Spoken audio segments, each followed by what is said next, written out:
You know, Roy, I see you sitting on the desk here or something like that. Did you know that that is an old newspaper trick? When they first started putting television news people, they only put tables there because they felt it would make the newscasters look more alert. So, are you feeling very alert? Always alert. Oh, that's good.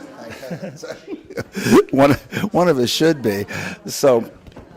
Now, you wrote this book. You're talking about how the great mass of baby boomers can retire. 10,000 people a day turning 67. President Clinton is leading the charge his year. And 10,000 people a day turning 67, 66, 65, 64, 63, all the way down to 50. Can you tell them to stop it? They're here, and they're coming strong. I see. Yeah, that's right. There may be a gap for a couple of years, and then the numbers will even be greater. So there's been things have evolved over time in retirement. Back in the day, and when I started in the business in 1982, majority of people had pensions. So you retired, and you had a nice pension that you can retire on. Well, I got to tell you, depending on which survey you believe, the average person holding a job in America today will hold it somewhere between 3.4 to 4 years, which makes the pension pretty much obsolete. Is that right? That's true, because young people today switch jobs. My children, my oldest has had 3 jobs, and my youngest has had 2 jobs, at a point that I only had 1 job. Yeah. So, that's true. The young people today feel they'll get stale if they don't switch jobs. Well, it's true to a certain extent, but I will say, when we wrote The Art of the CEO, we did that book, and we did some studies on if you want to actually take the top slot, you want to stay in the company at least 12 years, because that's where they start picking people, right? I mean, so that's senior staff. I agree with that. But we're also seeing in senior staff that they're bringing 2 or 3 people in, and they're competing for a number of years for the position. So they may be existing people or new people heading up different divisions. They bring in the most talented people they can get, and over a period of time they compete. And from a performance-based standpoint, who performs best will win the job of CEO. Yeah. And it is, while 80-something% of CEOs in the Fortune 500 do come from within, they are the boards are, as you say, very much casting without. Now, but you didn't write this book for CEOs. Who needs to pick this book up? Small business owners, anybody planning to retire, anybody retired. Even for CEOs, there's tips in there for billion-dollar CEOs. Tips are in there. There are tips in there for individuals making $10,000 a month, $5,000 a month. There's information in there that can be very valuable to all walks of life. People of all walks. Well, I know in my own case, I face a terrible handicap because I only get paid what I'm worth by my board, and almost no one can live on that.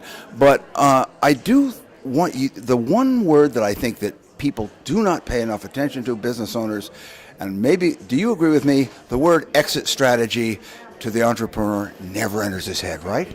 That's true, because most entrepreneurs work till the day they die. Yeah. No, that's...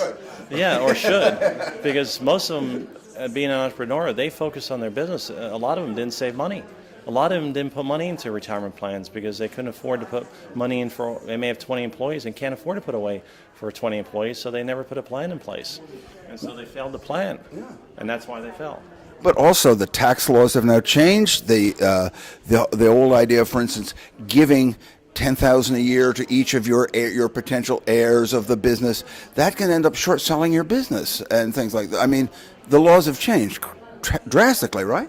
True, but there are opportunities there. You can now set up family limited partnerships. So the gifting limits are $14,000 now.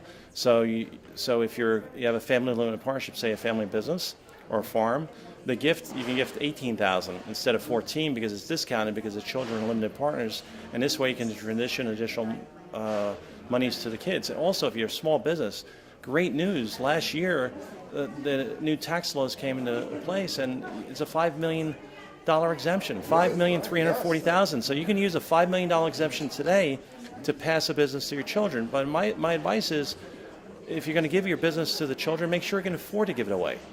Maybe the best exit strategy is that they pay you over 20, 25 years. The true value of the business. I think one of the things that I think every man who and woman who own a business and has children says to themselves, I really would like to see Junior take it over, but Junior frankly may not want to do it. What if you, so give us one really good solid piece of advice for the fellow who has started a business, has 3 or 4 children, who may not be either capable or interested in taking over the firm, but he wants to take care of them with this business that his own sweat has wrung out. A couple of good tips. The tip is don't put a child in a position that they're going to fail. If they don't have the capabilities to run the business, don't bring them into the business to run it. Maybe you bring a maybe bring a maybe bring a president to run it, and they're the CEO. So the president's running the business, and they're there overseeing various areas of the business where they can be successful. Also, if you're going to bring a child into the business, have them sweep the floors. The biggest problem I see is that you bring a child in. Great, Bart. You're a VP. Right. So that's great. So your employees resent it that your child comes in, has no experience, and now they're a VP, and they never grow. Have them start at the bottom and learn the business from the bottom, as most of us did. In owning a business, you learn from the bottom, and that's how you become a successful business owner. And that's why a small percentage of businesses, when you look at the second generation and third generation businesses, third generation, it's minute the number that succeed because of not having the ability to run the business because they start at such a high level. Right. Ladies and gentlemen, we have just had what we call in the Art of the CEO radio show, a quill pen moment. Take your pen, dip it in the inkwell, write down what Roy has just said here. This very, very important in passing on a business and thinking about your exit strategy. And my rule is age 30, they can come into the business. I have a son who may come into my business in the future, but he had to work somewhere else till 30. So again, he breaks in somewhere else. It's very difficult in the parent-child relationship also to train a child. They don't really listen as well to the parent as they would to somebody else until they're mature enough. Once they're mature enough, then it's a whole different story. Of course, in my case, I got married and started listening to my wife, and who has never been wrong, apparently. Yes, still married. Well, I really wish you all the success with the book. Now, could you tell us where people, other than in this beautiful setting right now, where can people get a copy of the book? Where should I go to get it? You can go to onlyretireonce.com, and there's a connection to Amazon there. You can go right to Amazon.com and just plug in Only Retire Once. And we have it in the Kindle and also the book version. Now, and if I want to get some advice from you and Prestige Wealth Management, how do I do that? You can call us at 908-782-0001 or go to Prestige Wealth Management at pwmg.com.